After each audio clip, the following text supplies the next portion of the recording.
Greetings and welcome to the Pharaonic village.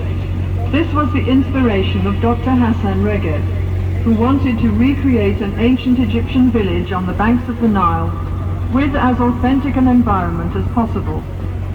The village is surrounded by an extensive papyrus plantation, which not only reproduces the ancient surroundings, but also, along with the hundreds of trees which were planted around the village, provides an effective screen to isolate this glimpse of Egypt's ancient past from sights and sounds of modern life. The Pharaonic village covers an area of 32 acres, where people dressed in the clothes of ancient times perform their daily tasks in agriculture, industry, religious affairs and home life, using replicas of the tools and instruments of the ancient Egyptians. When Dr. Abdus-Salam Reged took over the village from his father, he expanded it with 10 special museums, covering such varied subjects as mummification, ancient boats, the Coptic and Islamic periods, and the life of President Nasser.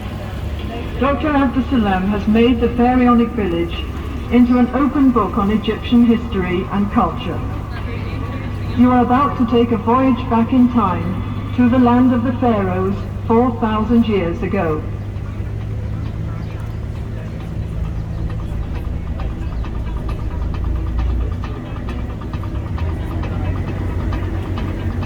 Between the trees is a statue of the Roman god Nilos, the personification of the river Nile. Nilos rests his arm on a sphinx, symbol of Egypt's great antiquity, and is attended by crocodiles which were found in the Nile in ancient times. The children surrounding the god represent the new life and fertility brought to the land by the annual flood. First of all, we will enter the Canal of Mythology, where there are statues of some of the principal gods and pharaohs of ancient times. The plant growing in the water here is papyrus, which was used by the ancient Egyptians for making paper. The modern name actually comes from the name of the plant. Papyrus grew abundantly in Egypt in pharaonic times, especially in the marshes of the delta. But it gradually disappeared after new methods of manufacturing paper were brought to this country from China in about 1000 AD. The ancient art of making paper from papyrus was lost until about 30 years ago, when Dr. Hassan Reged started this papyrus plantation and rediscovered the art after many years of research. Papyrus was also used for making boats, mats and sandals, and the lower part of the stem was sometimes eaten as a vegetable. The papyrus plant was the symbol of Lower Egypt, the northern part of the country, while the lotus flower was the symbol of Upper Egypt. As well as being prized for its perfume, the lotus symbolized resurrection to the ancient Egyptians, because the flower opens when the life-giving sun is out and closes when the sun sets. 저거는 갈대고 여기 파피루스지? 예. 파피루스가 참 전통이 깊은. Now let us journey through the Canal of Mythology and meet some of the ancient gods. I am Osiris, god of resurrection, judge of the underworld, lord of eternity. I was worshipped throughout the Middle Kingdom. When I am painted on the walls of tombs, I am often shown as a mummy, and my skin is green. But when I was king of Egypt, the land was peaceful and prosperous, and I was loved by all, until I was murdered by my jealous brother Set. He tore me into pieces, which he scattered throughout the land. And so I may have remained, had it not been for my faithful wife.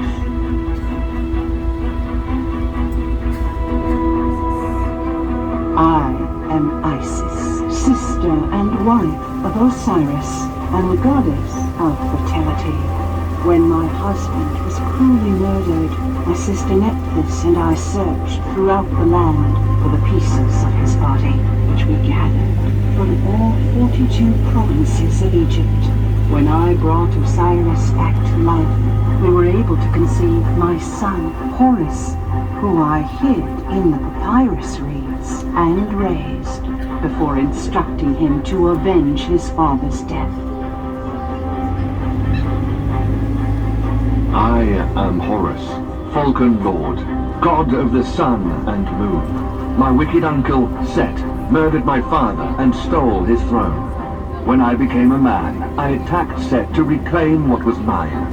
It was a bloody battle, and Set gouged out my left eye, blinding that side of me. But Thoth, the god of wisdom, healed me, and I fought on. In the end, I triumphed and won back the throne.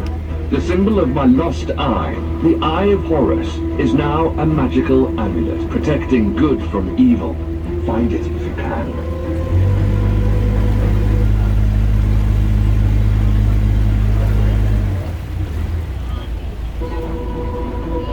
I am Amun-Ra, the sun god, god of kings, king of the gods, ultimate ruler of all Egypt. The temple of Karnak, constructed by 30 pharaohs over hundreds of years, was built to honor me. My name means Hidden One, and I was indeed the keeper of a secret name, my most carefully guarded possession. But the goddess Isis tricked me and stole it. On my daily stroll through the heavens, she hid a serpent, which struck me, and as its poison coursed through my limbs, so too did the waters of the Nile spill out over the land, flooding the fields of Egypt. When I felt this agony, I begged Isis to use her magic to save me. I screamed to her, "I am colder than water. I am hotter than fire. I tremble in all my limbs, and the sweat runs down my face, even as in the heat of summer." But still, she would not help. And so, desperate, I gave to her son Horus his two eyes, the sun and the moon, and whispered to her my secret name. And though she used my powers to strengthen her son, still he lost one of those eyes in his battle with Set. Would you like to hear my secret name now?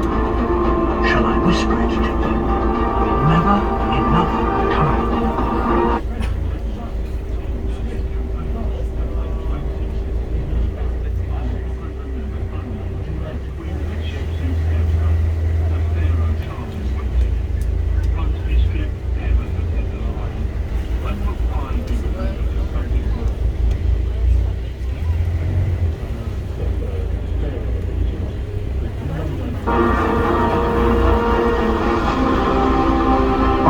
Tutmosis III, Pharaoh of Egypt, but you may know me as the stepson of Queen Hatshepsut.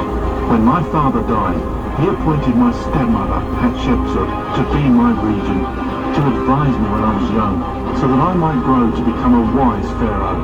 But when I reached manhood, Hatshepsut stole my throne and made herself pharaoh.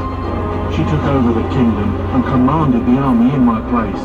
And to commemorate her rule, she erected buildings in her honor and